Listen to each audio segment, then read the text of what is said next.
Подвели итоги традиционного конкурса в рамках Дня сына в Якутии. Всего по нескольким номинациям наградили лучших конкурсантов, которые имеют высокие достижения в спорте, олимпиадах и творческих направлениях. Организаторами выступили региональное отделение Всероссийского общественного движения «Матери России» совместно с Дворцом детского творчества имени Фаины Авдеевой. В этом году заявки на участие подали около 100 юношей из разных уголков республики. Напомню, День сына в республике отмечается ежегодно во второе воскресенье апреля. Его учредили в 2017 году в целях укрепления института семьи и семейных ценностей. В целях воспитания наших мальчиков, их интеллектуальных способностей, патриотических чувств, да, мы организовали смотр номинаций республиканских. Это 6 номинаций.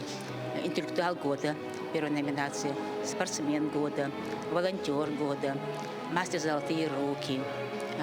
И для детей с ограниченными возможностями здоровья мы утвердили одну номинацию, которая называется «Мир моих увлечений».